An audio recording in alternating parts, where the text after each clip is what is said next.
Yun guys, mga kabar and friends, dito tayo ngayon sa aking kinatatayuan dito sa may playground. So guys, meron tayong papatikimin na example na eto may konti akong ginawang line na stanza ng rap ko. Eto sana magustuhan natin. Meron akong bago. Eto sample ko sa inyo. Eto. Matalas ang isip, matalas ang mata. Yun nga lang, kakaiba ang tabas ng prangka. Yun, medyo may nilalaman yung konting niya. Ito pa yung susunod niya. Pag ako'y tumingin talaga mag-iiba. Yun, di ba? Lagi ko siyang sinusulat ng konti. Medyo hindi ko pa kabisado yung line stanza. Pero ito, meron pa ako isa pang gagawin. Another rap na about sa community ng ating lugar.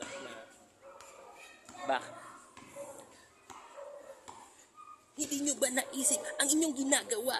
Ginagamit nyo lang ang inyong pangalan ng inyong magulang. Kung bakit kayo ganyan? Hindi nyo ba alam? Nakakasira ng imahe kahit sa inyong mga magulang. Nanay man o tatay, wag na wag kayong ganyan, mga anak. Hindi nakakatulong yung ginagawa nyo sa komunidad. Hindi yan tama sa inyo. Kung sino man kayo. Diba? Wag kayong ganyan sa mga influencers. Kung hindi kayo ganyan, wag na wag ninyong gagawin niya sa komunidad, kundi masisira ang pangalan ng inyong mga magulang kung sino man ang may katungkulan sa inyo. Kahit sabihin nating mayor pa, governor pa yan, congressman pa yan, wag na wag kayong titigil dyan. Tayo'y lumaban ng patas, hindi natin tatantanan ng mga ganyang tao. Tama na ang lahat ng yan. Puro basura ang ugali ng mga tao kung saan, hindi natin alam. Yan ay nakakasira sa atin, nakakatapak sa pagkayurak ng ating pagkatao. Talagang hindi ako titigil sa iya. Diba? Meron pang isa about sa mga tao na about sa mga toxic life. Eto, meron akong another patikim. Pakinggan nyo. Sa dinabi namin ng mga tao, hindi ako titigil sa mga ganyang bagay. Saksi na ako sa lahat ng tao na puro katoksikan, lahat ng bagay na gusto nating batiin, kung sino-sinong mga tao na gusto nating kaibiganin. Pero bakit ganon? Hindi natin sila makuha ang kanilang mga kagustuhan sa buhay.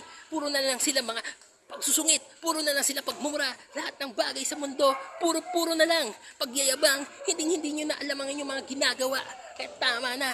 Tigil-tigilan nyo na ang mga yan, kalibangan ng mga bagay na ito, lalo na sa mga taong may katungkulan. Sa kung sino mang mga yan, wala akong pakialam sa inyo. Kung hindi, diyan kayo magaling. Hindi nyo naisip yung mga taong mabababang uri, yung mga taong niyuyurakan nyo, yung mga taong may kapansanan sa pag-iisip, yung may kapansanan sa lahat ng mga katawan. Eto, pinagmamalaki sa inyo. Yo, my men, hindi ka kayo tatantanan. Kung nabubuhay lang sana si Mike Enriquez, talagang hindi kayo tatantanan nito. Kahit sa magbabalita ay hindi sila natutulog. Dahil alam nyo ba, ang komunidad natin ay hindi na talaga pantay-pantay ang ating mga pakikisama.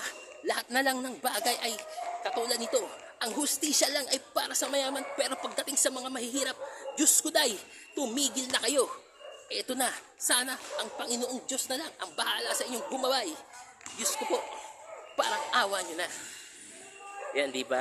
Mga kabaro and friends, ito yung aking patikim na rap sa inyo. For part 1, sana ako kahit paputol-putol yung pagrarap ko, sinasample ko lang to para sa mga taong mahilig sa mga hindi magagandang pangyayari. Yung mga bagay na hindi natin gustong gawin, idaan na lang natin sa pagrarap. So yun mga kabaro and friends, ito muna yung part 1 ng aking rap for today.